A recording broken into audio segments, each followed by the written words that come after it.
충성! 새로운 계절의 시작에 새 마음 새 뜻으로 그날 군대 이야기를 함께하게 될 신임 스토리텔러 일병 김서구입니다. 선배 전우들의 그날을 모두가 기억할 수 있도록 앞으로 책임감을 가지고 여러분께 이야기를 전해드리겠습니다.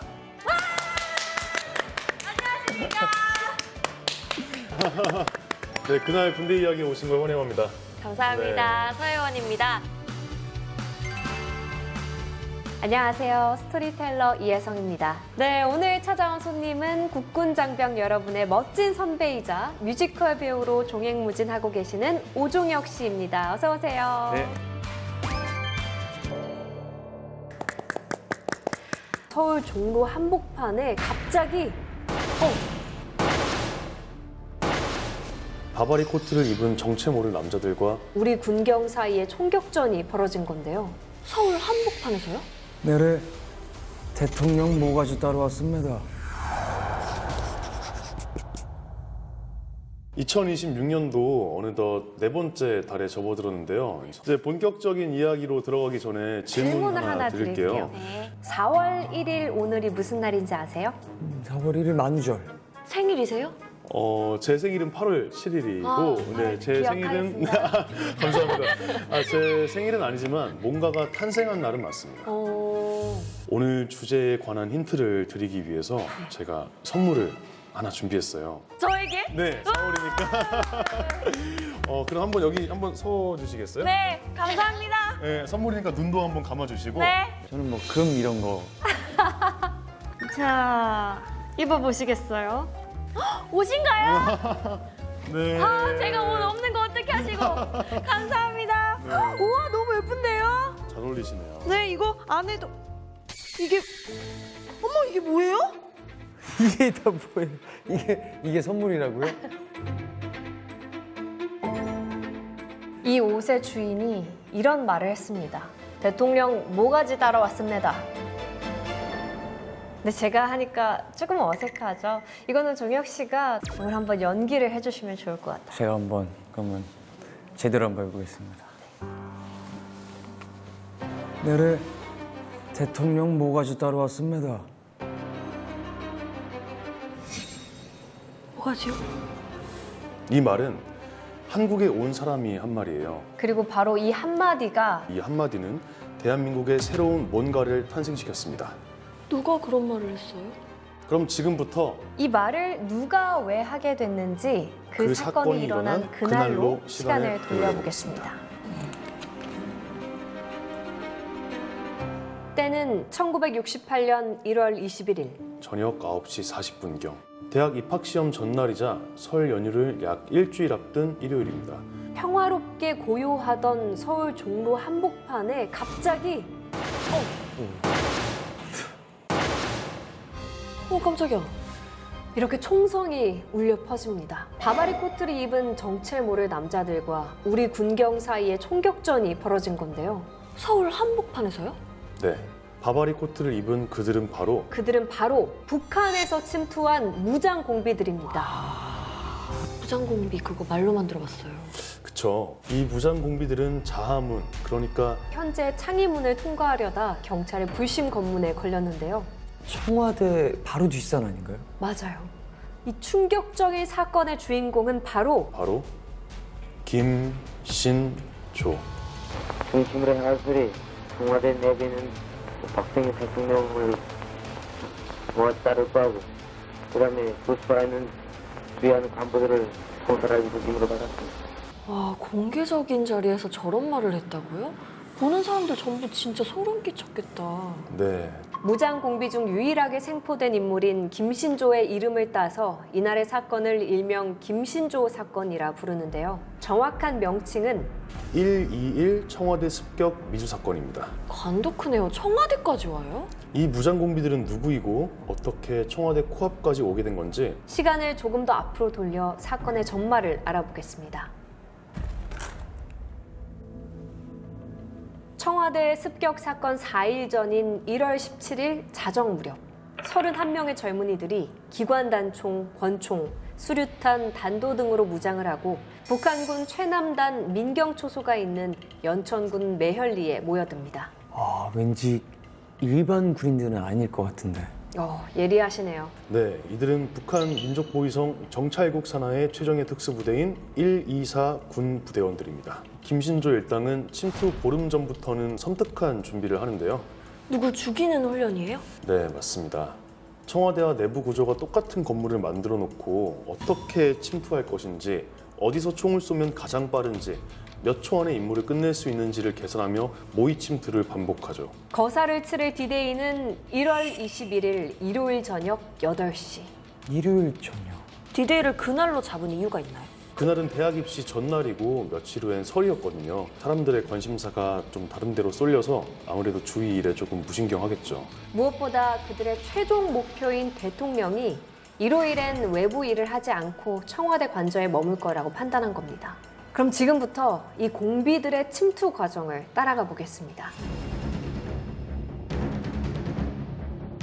17일 밤 11시경 31명의 무장공비들은 부대와 부대 사이 경계 지역으로 빠지라는 침투 공작 제1수칙에 따라 국군 25사단과 미군 2사단 사이에 철책을 뚫기로 합니다. 어떻게 뚫어요? 소리가 나지 않게 철망을 천으로 감고 펜치로 조심스럽게 자른 뒤에 다음날 철책이 뚫렸다는 것이 들키지 않도록 철망을 완벽하게 이어놓기까지 합니다. 그렇죠. 다음날 끊어진 철망을 들키면 모든 계획이 물거품이 될 테니까. 그렇죠.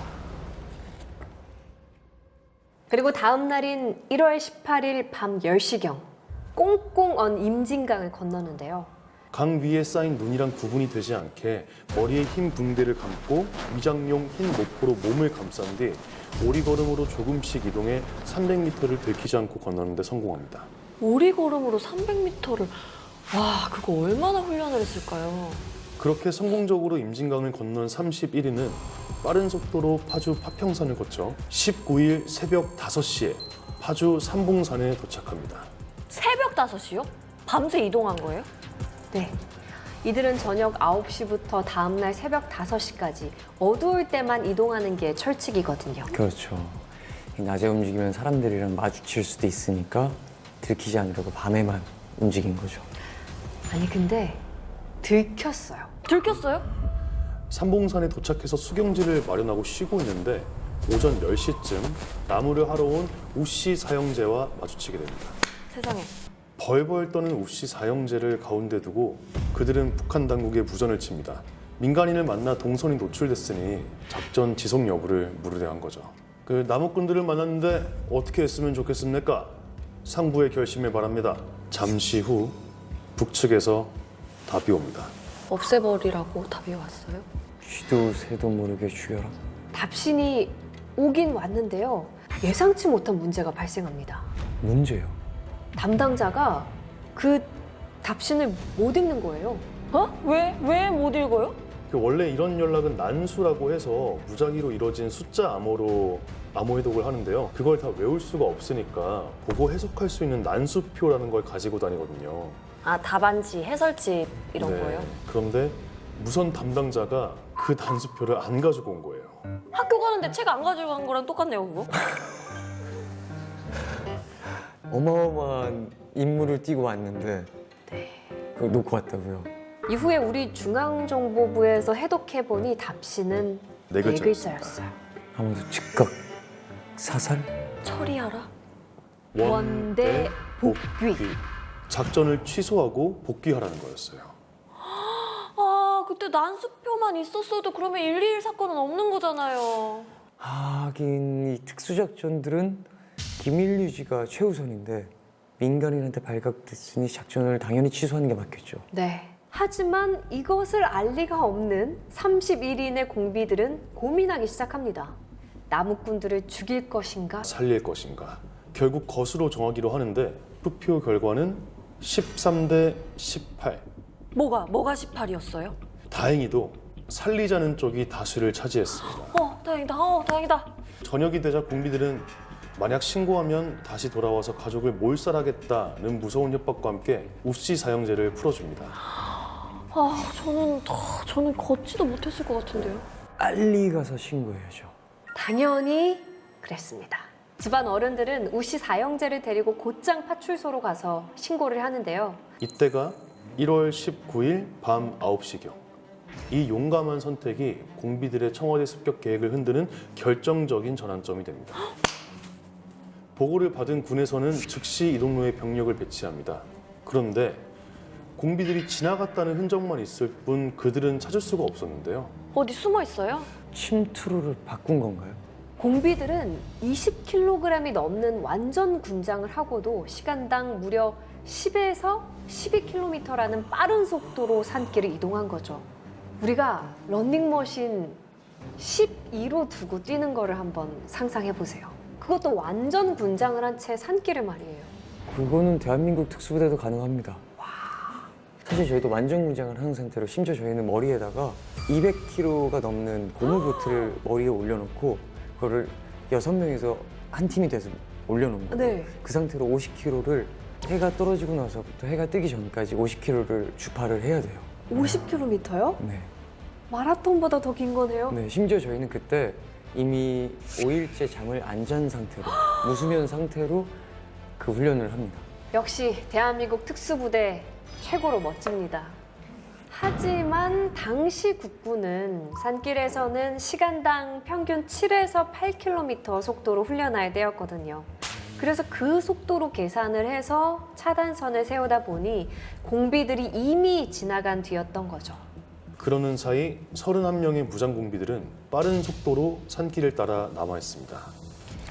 그리고 1월 21일 저녁 밤 9시 30분 마침내 서울 시내로 진입하게 됩니다. 사복에 바바리 코트 차림으로 갈아입고 2열 종대로 갈라서서 청와대를 향해 걸어갑니다. 도로로 나와 처음 마주친 세검정 사거리 검문소에서 한국의 특수부대원인 척을 하자 큰 저주 없이 통과하게 됩니다. 그렇죠. 그때까지는 아무도 무장공비들이 청와대 근처까지 올 거란 생각을 전혀 못했을 테니까요. 네, 맞습니다. 그렇게 검문소를 한 차례 무사히 지나친 공비들은 다음 검문소인 자문 고객길 검문소도 당당하게 지나갔는데요. 그때 당신들 뭐야? 그곳에서 근무하던 종로경찰서 박태안, 정종수 형사가 이들을 막아섭니다. 우리는 특수훈련 마치고 돌아가는 길이다.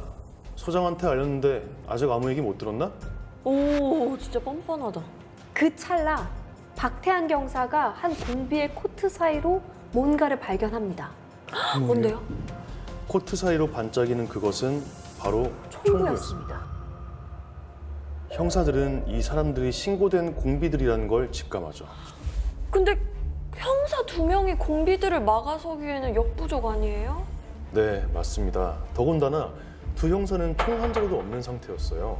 그래서 일단 최규식 종로서장에게 급히 무전을 넣습니다. 검문에 응하지 않는 수상한 무리 발견, 그리고 시간을 벌기 위해 대열 맨 뒤에 공비에게 말을 붙이면서 자문 고갯길을 따라 내려가죠. 그렇게 공비들 따라 내려가다 청와대를 불과 300m 남짓 남긴 그 순간 그 순간 무전을 받은 최규식 종로경찰서장이 경찰들을 이끌고 현장에 도착합니다. 그리고 한마디를 던지죠. 여기는 내 담당 구역이다. 신분을 밝히지 않고는 아무도 못 지나간다.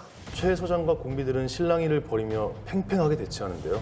공비들의 신경이 극도로 예민해져 있을 바로 그때 바로 그때 최규식 서장 뒤로 시내버스 한 대가 올라옵니다. 그리고 이 버스는 무장 공비들에게 엄청난 공포를 주죠. 차 불빛 때문에 버스 내부가 자세히 보이지 않아서 안에 탄 사람들을 국군 지원 병력이라 착각한 거죠.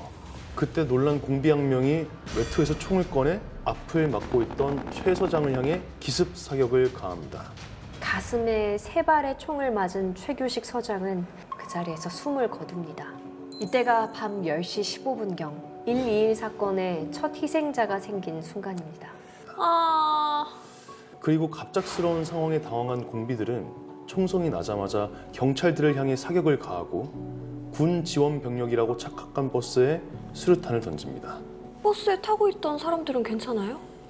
안타깝게도 이 공격으로 버스에 타고 있던 시민 2명이 목숨을 잃고 자문 검문소부터 공비 무리를 따라오던 두 형사 중 정종수 형사가 총에 맞고 며칠 뒤 병원에서 숨지게 됩니다. 아이고, 어떡해요. 아휴. 제가 잘 지나다니는 그런 장소에서 그런 일이 있었다니. 진짜 믿기지가 않네요.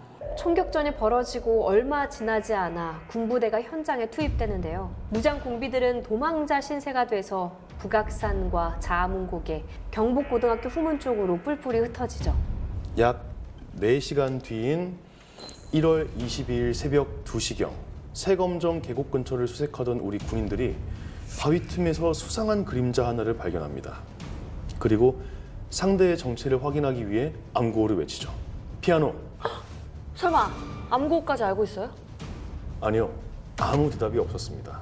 몇 번을 물어도 대꾸가 없자 바위 주변에 위협 사격을 가하며 공비들의 투항을 유도하죠. 근데 북한군 지침에 잡힐 것 같으면 자폭을 하라는 조항이 있을 텐데요. 어땠을까요? 우리 국군들의 끈질긴 회유 끝에 숨어있던 공비가 손을 들고 모습을 보입니다. 이 사람의 이름이 바로 김신조. 투항할 때 심경이라고 하더라고요. 근데 27살 때인데 나는 인생 끝나는구나. 그래서 뭐 그때는 이제 그거를 추웠고 먹지 못했죠. 막 지쳤어 내가. 그래가지고 이제 힘도 빠졌고 어떻게 할 짓도리가 없어. 그래서 살고 싶으면 손 들고 나간 거야 그때. 그게 생애착이죠. 그리고 이후 김신조는 조사에 적극적으로 협조합니다. 그들이 매복했던 지점을 직접 안내해서 침투 당시 숨겨둔 장비를 회수하도록 도왔고 동선 관련 정보도 제공하며 소탕 작전에 힘을 보태죠. 우리 군의 밤낮 없는 수색과 시민들의 신고로 사건은 종결됩니다.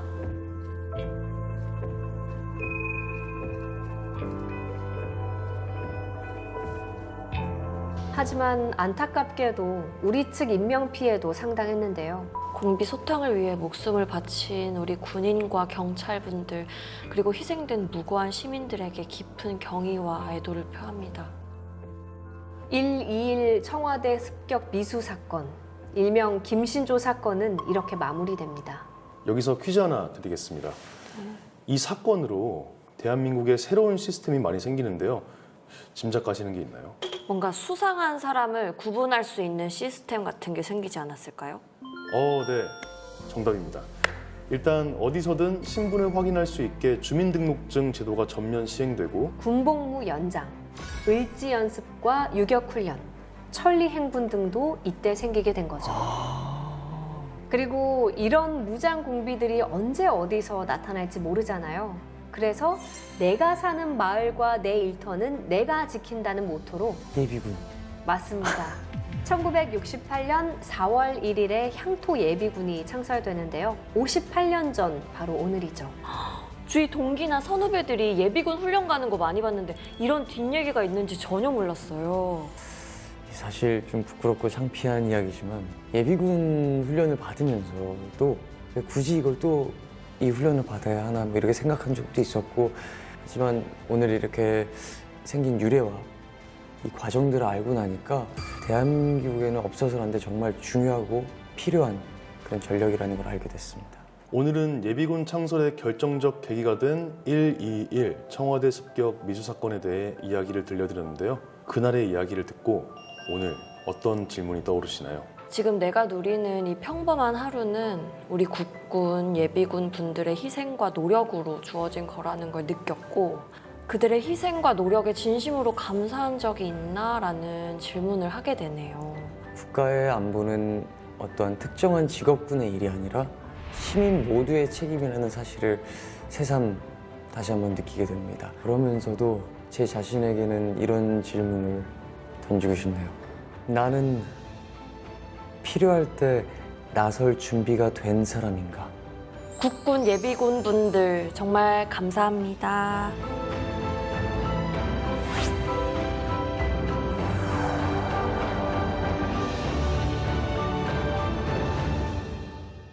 (100억 원을) 버는 한 재력가가 있었습니다. 매년 100억이요? 그 소문난 재력가는 본인이 가진 모든 것을 쏟아부었습니다. 배경이 빵빵하셨나 봐요. 함경도 지역의 노비의 아들이었습니다. 노비요? 아니, 근데 뭐로 그렇게 큰 돈을 버신 거예요?